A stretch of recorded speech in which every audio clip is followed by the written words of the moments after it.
Update on Minnesota. So here's what's in the bill regulating Uber and Lyft driver pay and labor standards. And there's good and bad, but my main message here to the drivers, you're going to have some work to do checking up on the accounting and staying on top of your numbers, because Uber and Lyft have been very crafty here, building in a couple of little, perhaps snags if you are not on top of it, right? So, face value, it sounds like, oh, it went up like 20%. No, it actually only went up about 14%. But there's certain things that have already struck from that agreement, from that bill, which I'll share with you.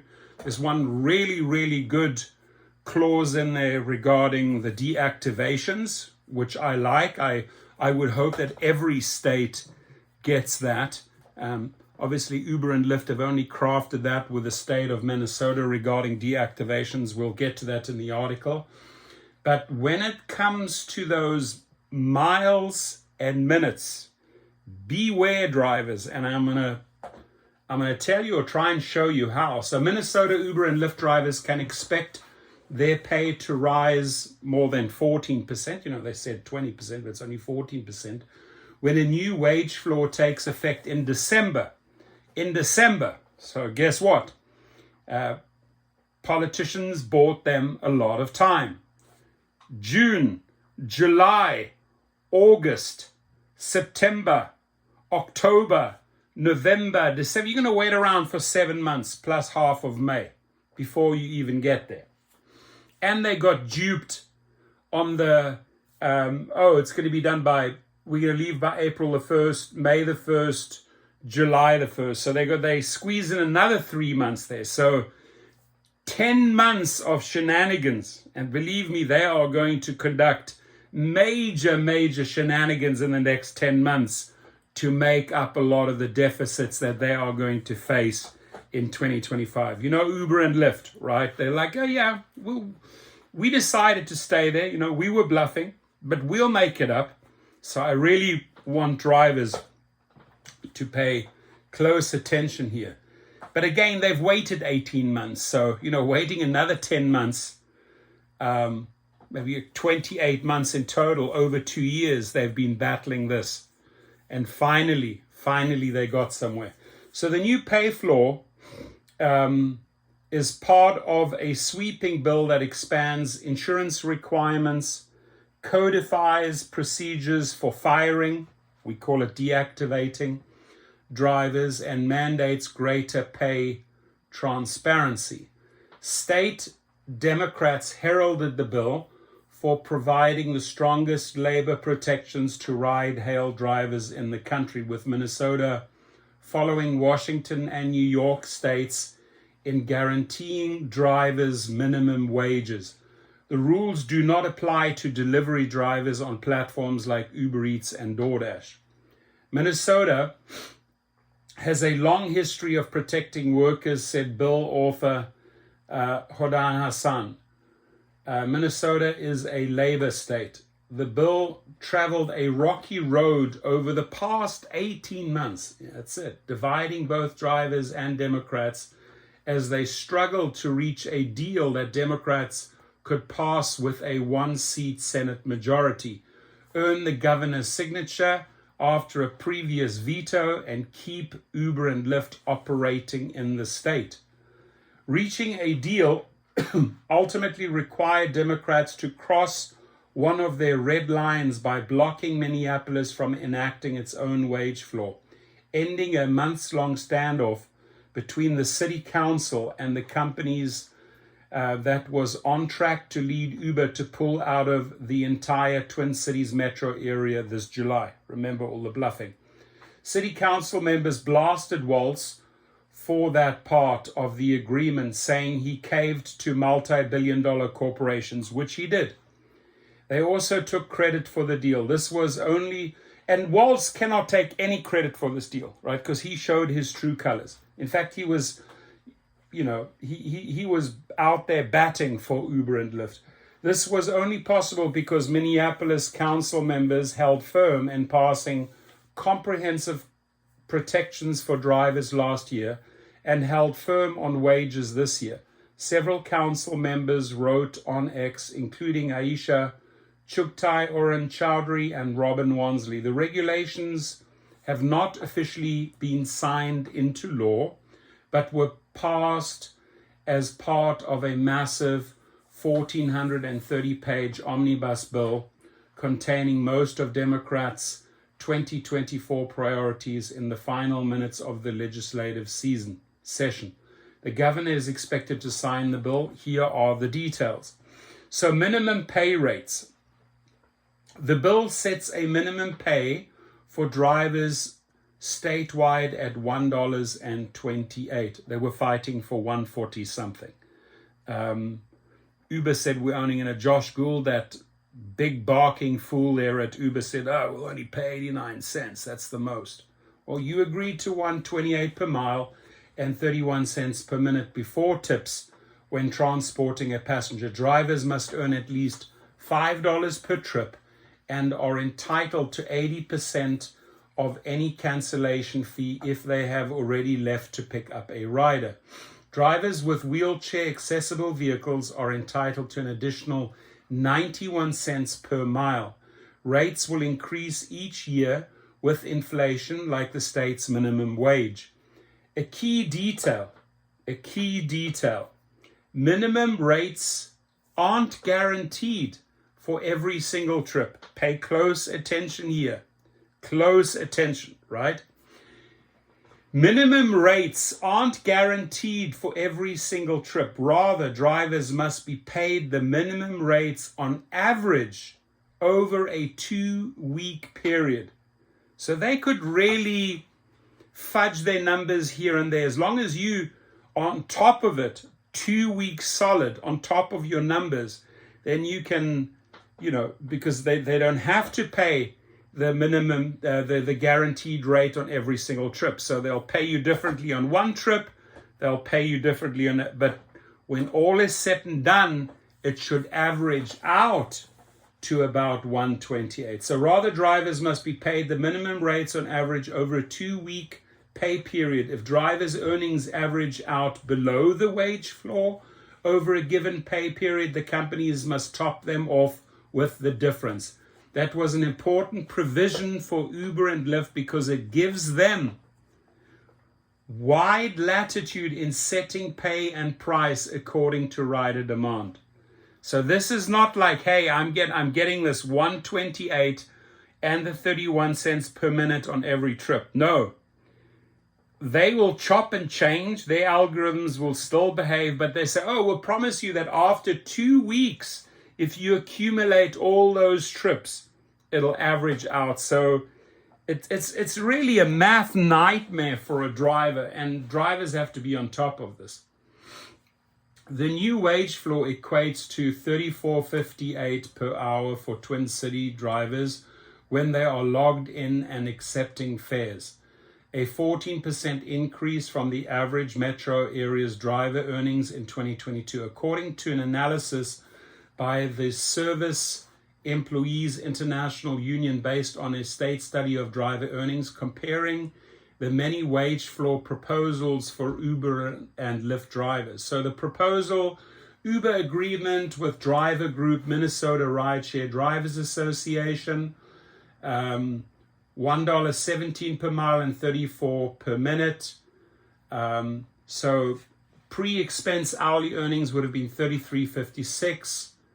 Hourly take-home pay after expenses and taxes, $17.69. That would only equate to an 11% increase. So thank God the Rideshare Drivers Association did not have their say in the matter. Now, the 2023 bill vetoed by the governor, would have had $1.45 per mile, 34 cents per minute, which would be $50 pre-expense hourly earnings, $34.70 hourly take-home pay after expenses and taxes, and that would have been a 67% increase from 2022 earnings. The Minneapolis ordinance, $1.40 per mile, 51 cents per minute, that would have been $43.73 pre-expense hourly earnings, $28.35 hourly take-home pay after expenses and taxes, and that would have been a 45% increase from 2022 earnings. The state study rate basic expenses, that was the nightmare one, 89 cents per mile, 49 cents per minute, would have reached a $33.44 pre-expense hourly earnings, $18.84 hourly take-home pay after expenses and taxes, and that would have only resulted in an 11% increase.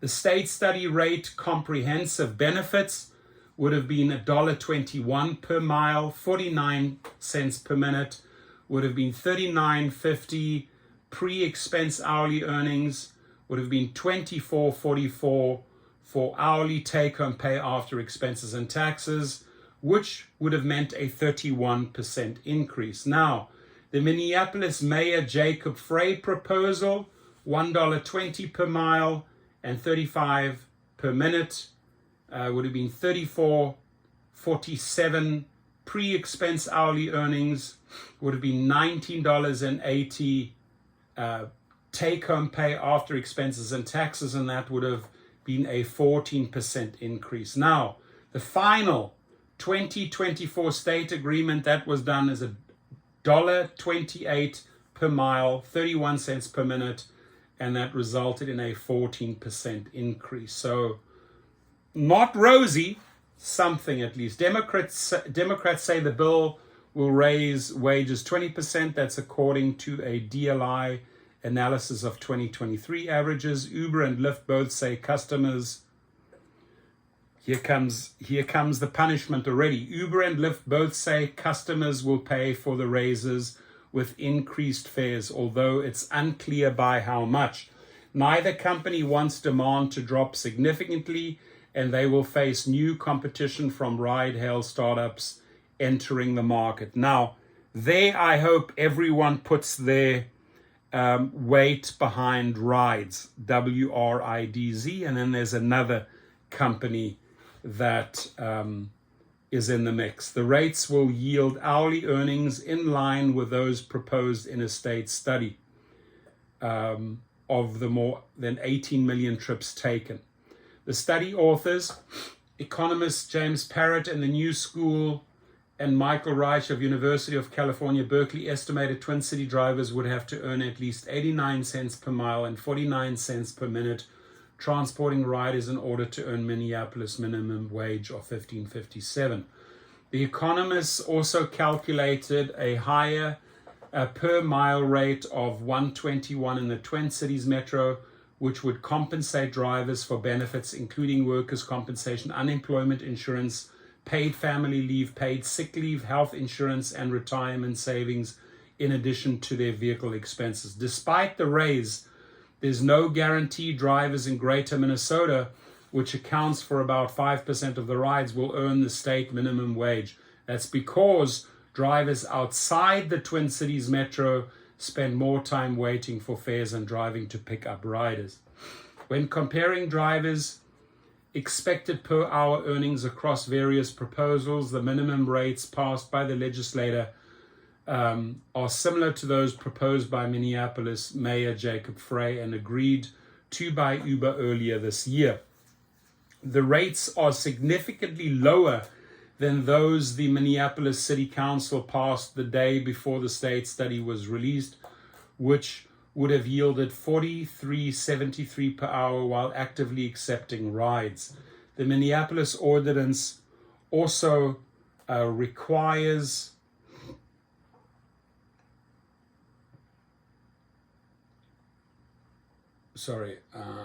let's see. The rates are significantly lower than those the Minneapolis City Council passed the day before the state study was released. Lyft said it would leave Minneapolis if those rates were enacted, and Uber said it would pull out of the entire Twin City metro. The Minneapolis ordinance won't take effect under the state bill, which prohibits cities from enacting their own standards covered by the bill, including pay insurance and data transparency. Cities may charge transportation network companies licensing fees as Minneapolis and St. Paul currently do. The State Department of Labor and Industry is the only agency that can enforce the wage standards. Washington State was the first to enact a statewide wage floor for Uber and Lyft drivers in December 2022, and drivers are now guaranteed $1.31 per mile and 38 cents per minute outside Seattle. In Seattle, drivers are guaranteed $1.55 per mile and 66 cents per minute. Unlike Minnesota, the rates are required to be met on every trip. Uber and Lyft drivers in New York State are entitled to 26 per hour on average for the time between accepting a fare and dropping a passenger off. The minimum rates were agreed to by Uber and Lyft as part of a $328 million settlement with the New York State Attorney General. The New York City, which was the first to enact minimum pay rates, drivers are entitled to $1.36 per mile and 58 cents per minute. Now, I can tell you something, here in Los Angeles, it's a joke. So, classification, unlike the law in Washington and settlement in New York, the Minnesota bill does not explicitly define drivers as independent contractors. Classifying drivers as independent contractors was a key priority for Uber and Lyft, which say their business model doesn't work if drivers are treated as employees. But it was a non-starter for Democrats and their allies in organized labor, who want to preserve the option for future legal challenges to how companies like Uber and Lyft treat gig workers. So there might be a big battle down the line. Because drivers are treated as independent contractors, they value the flexibility of the platforms, driving whenever they want to and for multiple apps, which the companies say they would lose if forced to make them employees.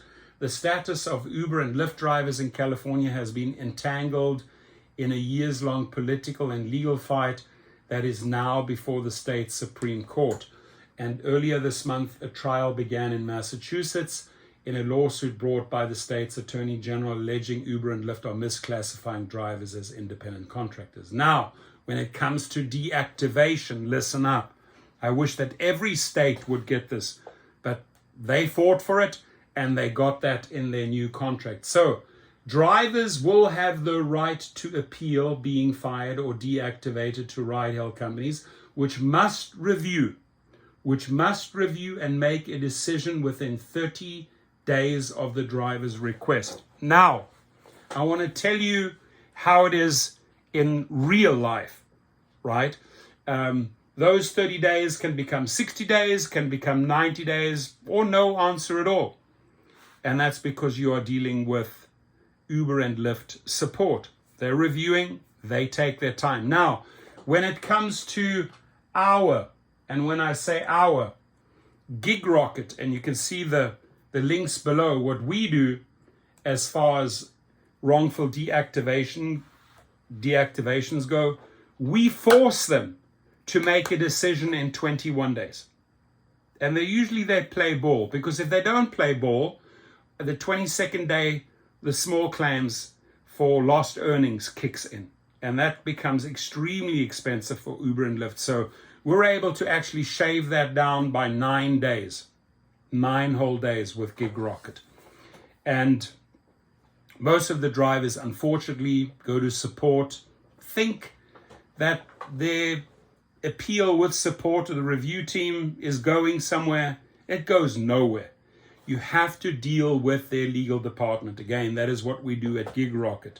We file all the paperwork for you.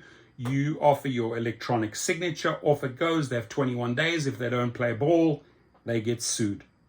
And there's no system out there, and I'll guarantee you that, because I've looked at every single system, including this one here with 30 days. There is nothing like our program at GigRocket. That's why 4,500 drivers have come to us, right? 4,500 cases we have fought. So, and if you want help, My email and that are below. You can go to the Gig Rocket link right underneath there. So company managers, while making the final decision, must have evidence showing it's more likely than not that a violation occurred to uphold a deactivation. Ultimately, a driver could force his or her case to go to arbitration, or if they declined arbitration, to court. Under the bill, companies must, and again, declined arbitration means you've opted out. Under the bill, companies must maintain clearly written policies on deactivation in several languages, including Somali and Spanish, that explain what conduct can result in deactivation or other disciplinary action. When a driver is deactivated, companies must provide written notice explaining the reason for deactivation. They do not do that in every single state. This is the first state where they actually have to explain you were deactivated because. The general go-to line that we have to deal with at Gig Rocket, oh, you committed fraud. You committed fraud. Well, what fraud did I commit? They leave you in the dark. They don't care, right? So how long it will last and instructions on how to challenge the deactivation. Companies must also communicate that drivers have the right to receive assistance from a driver advocacy group. So I would love to hear from the people that, once this kicks in December and you were deactivated, come on my show, explain the process. Under the bill, drivers may not be deactivated for rejecting rides. Important, right? You don't get deactivated for rejecting rides. All other states, you reject rides, you get punished, you get deactivated. So as long as the rejection isn't discriminatory or for sharing their opinions about compensation or working conditions. Funding for a non-profit driver center. The bill requires transportation network companies to contract with a non-profit organization operating without excessive influence from the transportation network company to help drivers appeal deactivations, educate drivers on their rights, and provide technical assistance with using the apps. The non-profit must have been operating in Minnesota for at least 2 years and be able to provide culturally competent driver representation services, outreach, and education. The language of the bill seems tailored to describe the Minnesota Uber Lyft Drivers Association, the nonprofit organization founded in June 2022 and has been lobbying lawmakers to increase pay. All three driver representatives on a governor's task force studying driver pay were Mulder, and the group's president, Aid Ali, advocated for the task force to formally recommend that his organization be funded to help drivers. Ultimately, the task force made a generic recommendation that a third party be used. In Washington, a driver center is funded by a passenger per trip fee. In New York, Uber funds a driver center run by the Independent Drivers Guild, a branch of the Machinists Union. Uber and Lyft declined to say which group they plan to contract with or how much the contract would be worth. Republican lawmakers voiced sharp opposition to this provision, saying it could lead to fraud and graft. During debate on the bill, House Republicans pointed out that Uber currently contracts with the Somali community resettlement services to help drivers, many of whom are East African. The organization has been linked to the sprawling 250 million Feeding Our Future fraud case. If they discover fraud in these nonprofits, and perhaps there isn't a darn one available without ties to fraud, well then, what do these transportation network companies do? I can tell you 1,000 organizations that can fit into the description. New insurance requirements. Transportation network companies are already required to carry commercial insurance covering injuries to passengers and the public up to 1.5 million per incident, equivalent to commercial limousine coverage. Drivers who must also carry their own auto insurance are covered to a lesser extent by company policies between accepting a fare and dropping a passenger off. The bill expands coverage requirements up to 1 million for ride-hail drivers and includes the time immediately after ending a trip, which was a major priority for drivers. Driver Abdali Muhammad Abdi, who was attacked and robbed by a passenger, routinely showed up to the Capitol and the Minneapolis City Hall in his blood-stained t-shirt. He said he wasn't entitled to any assistance with medical costs or wage replacement after the assault, which took place after the trip ended. Minnesota current insurance requirements are the most stringent in the country, equal only to New Jersey. Uber says the insurance premiums cost the company more than $20 million a year in Minnesota, representing about 10% of their costs. Other ride hail, and that's where the bullshit comes in with the insurance, right? They buy it low, they sell it high, and it's going to happen here as well. Lyft calls it external fees. Other ride-hailing startups entering the Twin Cities complained of high insurance premiums of around $150,000 per year to meet current standards. The new standards take effect on January the 1st. The pay transparency. The bill formalizes pay transparency requirements that Uber and Lyft were already largely doing, while adding some new requirements. When offering fares to drivers, transportation network companies must tell drivers the estimated total compensation for the trip, the time and distance to pick up the passenger, and the time and distance to complete the drop-off. Both Uber and Lyft already tell drivers how much they will be paid for a fare, as well as the duration and distance as part of their upfront pricing. The bill says companies must give drivers sufficient time to review fare offers, but does not define what that means. Transportation network companies must also provide daily and weekly electronic receipts to drivers detailing their earnings, including tips and bonuses, the time and distance they spent driving, what customers paid, and a breakdown of other fees. So the no car loan program, sadly they abolished that. They got rid of that in the deal. A last minute bill was also introduced to appropriate $2 million from the Workforce Development Fund to create a new 0% interest car loan program for ride-hail drivers. The bill did not ultimately pass. It would have provided interest-free loans of up to $15,000 for regular vehicles and $20,000 for wheelchair accessible vehicles. I thought that was a cool feature. They got rid of it, right? The state does not want to cover those costs. So you will see the link underneath the video. You can go through all those numbers, all those percentages. Minnesota drivers, the rest of the country is learning a lot from your case. But what I'm also learning is that there are deals made within the deal, right? And, you know, that's pretty much Uber and Lyft and the state, whether it's the Democrats or the Democrats and Republicans together, they have their little deal. Oh, we'll only sign off and stay here if.